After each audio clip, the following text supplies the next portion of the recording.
Hello students, आज हम chapter 3 human reproduction के बारे में पढ़ेंगे।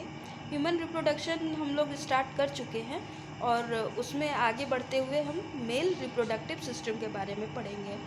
ये एक बहुत ही इम्पॉर्टेंट चैप्टर है और बहुत ही इंटरेस्टिंग भी है। ये सिर्फ बायोलॉजी स्टूडेंट के लिए ही नहीं बल्कि औरों के लिए भी बहुत ही इंटरेस्टिंग टॉपिक है, जिसे सबको समझना बहुत ज़रूरी है। तो मेल रिप्रोडक्टिव सिस्टम कहाँ होता है? ये पेल्विक रीजन में प्रेजेंट होता है। It includes a pair of testis along with accessory ducts, glands and external genitalia.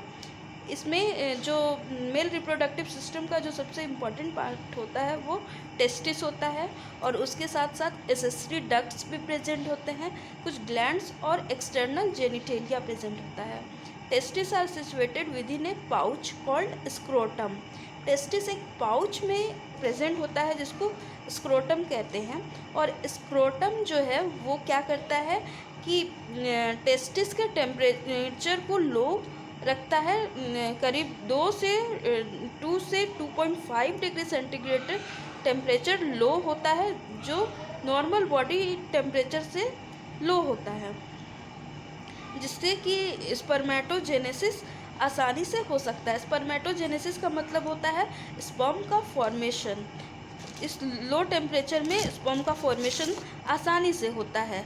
Testis क्या होता है? ओवल होता है शेप में और उसका लेंथ 4 से 5 सेंटीमीटर होता है और उसका विड्थ 2 से 3 सेंटीमीटर तक होता है। Each testis is covered by A dense covering. Each testis has about 250 compartments called testicular lobules.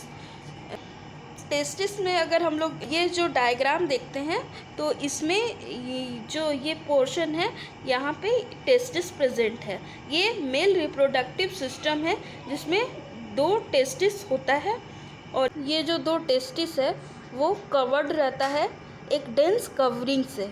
और इस टेस्टिस में 250 कंपार्टमेंट होते हैं जिसको कि टेस्टिकुलर लोब्यूल्स कहा जाता है।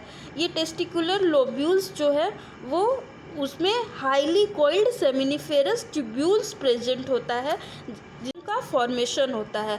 सेमिनिफेरस ट्यूब्यूल्स में 2 तरह के सेल्स होते हैं। पहला होता है मेल जर्म सेल्स और दूसरा होता है Sertoli cells. Male germ cells में स्पर्म का फॉर्मेशन होता है और सर्टोली सेल्स जो होते हैं वो स्पर्म को नरिश करने में काम करते हैं। और इनके अलावा सेमिनिफेरस ट्यूब्यूल्स के बाहर का जो जगह होता है उसे इंटरस्टिशियल सेल्स कहा जाता है या उसे लेडिक सेल्स भी कहा जाता है। लेडिक सेल्स जो होता है वो टेस्टिकुलर हार्मोन्स का सिक्रेशन करता है। इस तरह से ये मेल रिप्रोडक्टिव सिस्टम में हम लोग टेस्टिस के बारे में समझा।